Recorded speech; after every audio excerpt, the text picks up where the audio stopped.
Salut à tous, dans cette vidéo on va apprendre comment faire cet effet d'autotrace dans DaVinci Resolve. Alors qu'est-ce que c'est l'autotrace? En fait c'est un effet qui est uniquement disponible dans After Effects normalement. Il vous permet en fait de transformer une image PNG en SVG et donc vous pouvez changer un petit peu tout ce que vous voulez dans cette image et faire des animations de logo ou de texte vraiment super sympa. Avant pour faire ça on était obligé de sortir de DaVinci Resolve et utiliser un autre logiciel, mais aujourd'hui j'ai trouvé une méthode pour le faire complètement dans DaVinci. Alors bien évidemment comme d'habitude ce qu'on va venir faire c'est qu'on va venir chercher une composition Fusion, ensuite on va se rendre dans Fusion, et là on va venir chercher la forme où on va faire l'autotrace. Donc là, moi en l'occurrence, pour le kiff, viens chercher ici le logo de Batman, vous pouvez faire ça avec n'importe quoi, tant que c'est un PNJ. Si c'est un JPEG, il va falloir supprimer le contour qu'il y a autour, parce qu'il faut bien que la forme se distingue. Une fois que vous avez ça, vous allez venir le drag and drop ici, le mettre dans le viewer, et quand vous avez ça, maintenant ce qu'il va falloir faire, c'est le transformer en blanc. Donc pour ça, on va venir chercher un background, mettre l'alpha à 0, on va venir chercher un autre background, le mettre en blanc. Maintenant on va connecter le media in dans le background 3, et on va connecter le background 3 ici. Maintenant on va mettre ça dans le viewer,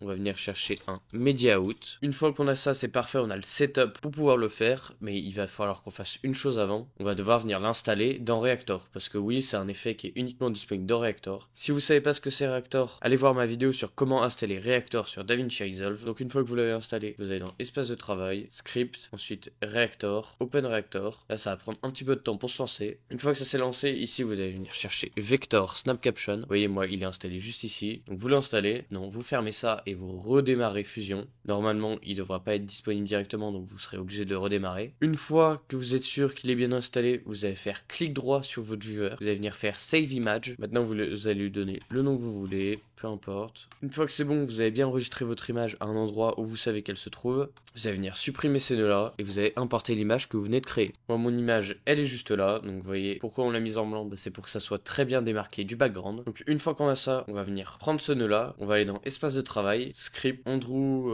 Alsden là, puis Vector Subcaption. Là, ça va vous ouvrir ici une page et normalement vous allez avoir deux choses. Ici votre image et ici votre image en format SVG. Moi là j'en ai deux, c'est parce que j'ai fait le test juste avant la vidéo pour être sûr. Vous voyez que là ça m'en a créé un nouveau. Donc une fois que vous êtes là, vous allez venir prendre votre SVG et vous allez le mettre à un endroit où vous êtes sûr de le retrouver parce que là vous voyez le chemin. Disque local, utilisateur, Tristan, AppData, local, il est vraiment perdu. Donc en fait vous le prenez, vous le mettez quelque part où vous êtes sûr de le retrouver. Maintenant vous retournez dans Fusion. Vous faites ici dans Fusion importer SVG et là vous voyez moi je le retrouve bien donc je le prends, je fais ouvrir. Là il va vous demander la taille, vous faites OK à chaque fois et là maintenant vous voyez qu'il y a des nouveaux nœuds qui sont apparus. Un groupe. Là, ces nouveaux nœuds, si je les mets dans le viewer, ils ressemblent à ça. Maintenant, si j'ouvre le groupe, là, on a quoi? Vous voyez, on a le chemin qui s'est tracé automatiquement autour de notre logo. Là, ça va, on a de la chance. Il y a un seul chemin. Mais quand on prend d'autres choses, typiquement le logo, je sais pas, d'Adidas ou un texte, en fait, ça va faire le chemin. Donc, pour chaque lettre, vous allez avoir beaucoup de polygones ici. Je vais vous le montrer juste après. Maintenant que vous avez ça, vous allez dans Outils. Vous ouvrez ça. Ici, vous décochez rempli. Vous augmentez la largeur de bordure. Là, je vais venir baisser quand même. Quelque chose comme ça me paraît pas mal. Maintenant, dans ce background, on va venir chercher une couleur qui nous plaît. Donc là, je vais mettre par exemple en bleu comme ça. Et maintenant, on va venir styliser un petit peu tout ça. Donc pour faire ça, on va déjà venir chercher le Xglow. Donc Xglow, encore une fois, c'est dans Reactor qu'il faut l'installer. On l'ajoute. Là, dans les couleurs, on va venir chercher un bleu.